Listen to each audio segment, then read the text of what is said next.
Seriously?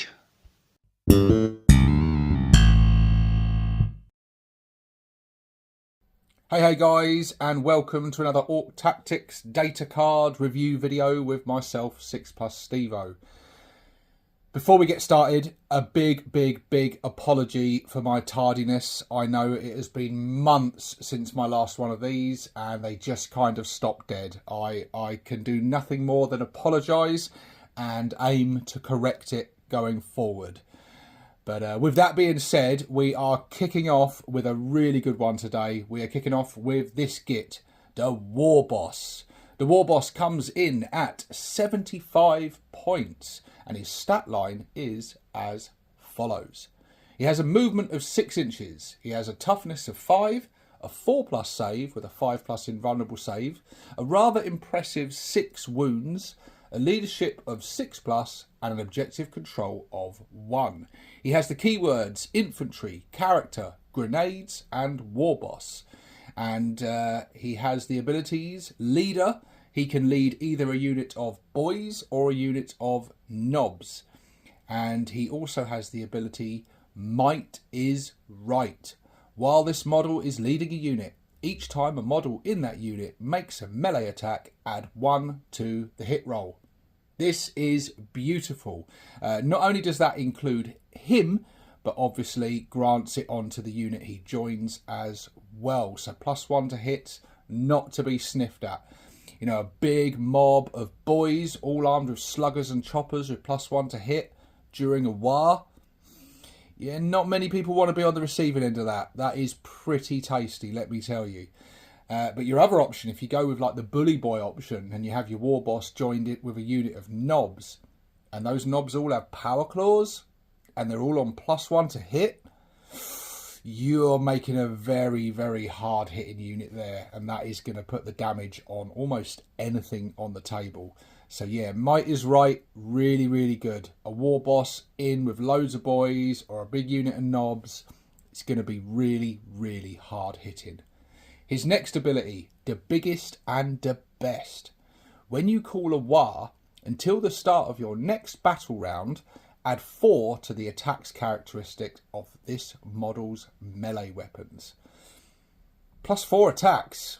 Yes, very nice. And like it says, battle round. So not just on your turn, but during the enemy's turn as well. So a full battle round of +4 attacks. And as we'll look at in a minute, this guy is no slouch, as you'd expect from a warboss. I mean, he's got to be hitting pretty hard, hasn't he? Yeah, so let's take a look at these weapons, shall we, and just see how good he is in the attacks. So we'll start off with the ranged weapons.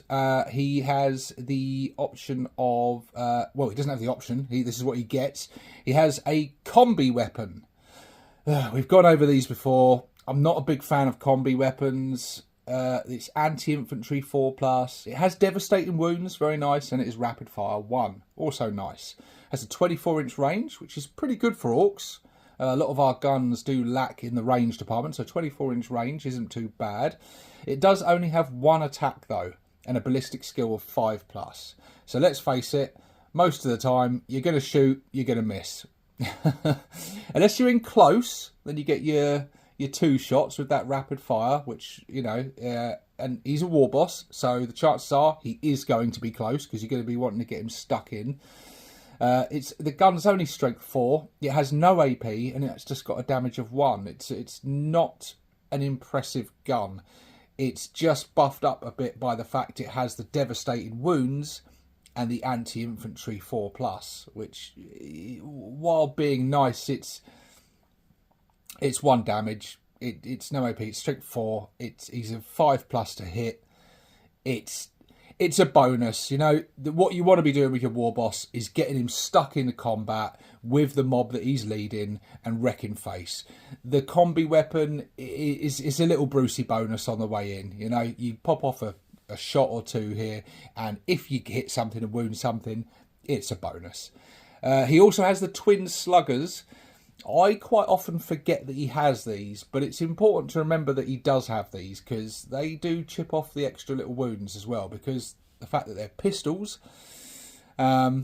and also twin linked as well. But the fact that they're pistols means you can shoot these while he's in combat, and the chances are he's going to be in combat a lot of the time if you're playing him right. And important not to forget during the shooting phase of, you know, when you've got these units stuck in combat, that don't do what I do and forget that you've got all these sluggers that can shoot.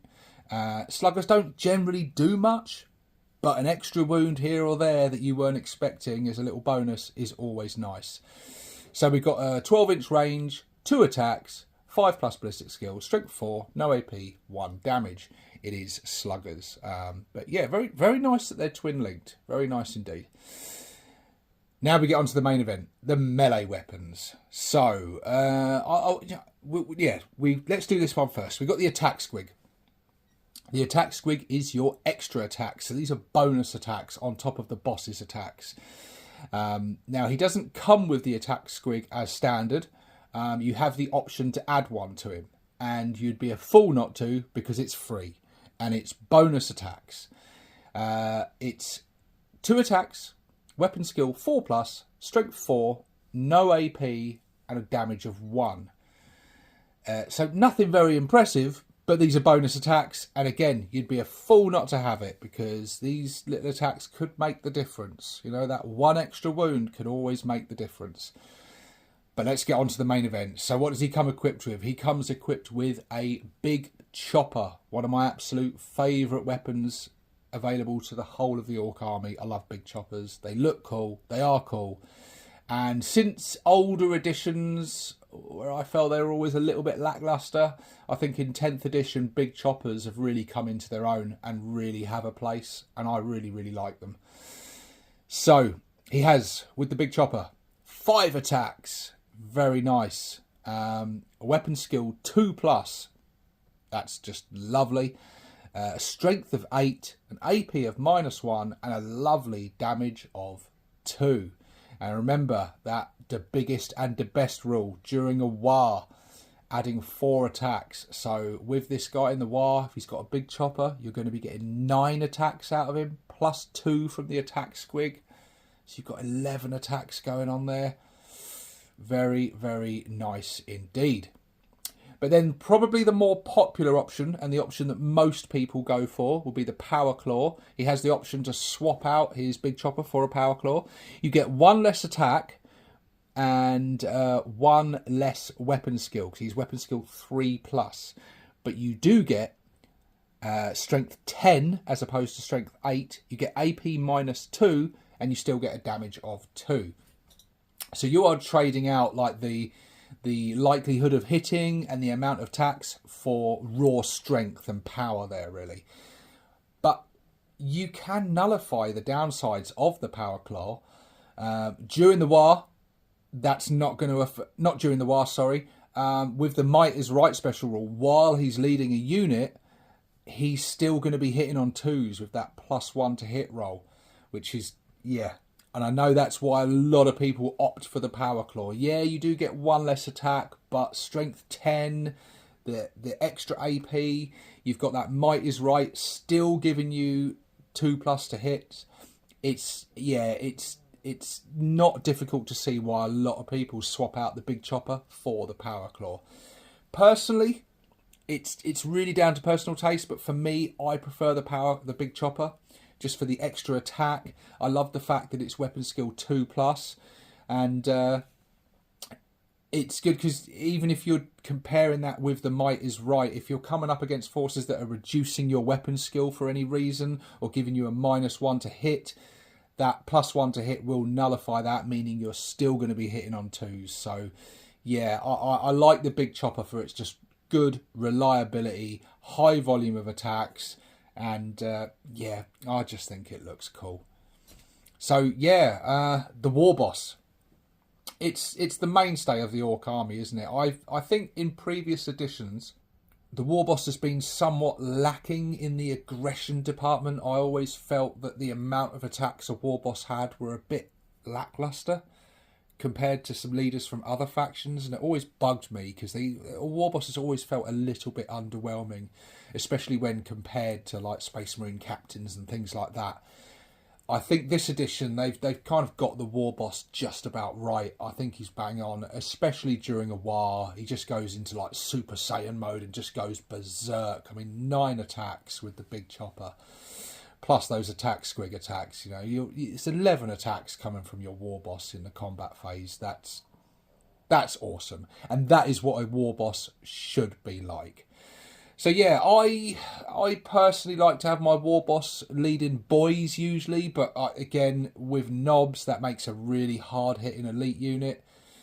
The Warboss is just awesome, isn't he? And it's hard to see many Ork armies without the good old Warboss going on in there. So yeah, Warboss, very cool. 75 points, I think it's a fair points for what you get. Warbosses, they just rock, don't they? As they should. Well, there you go, guys. I know it took a while, but there you go.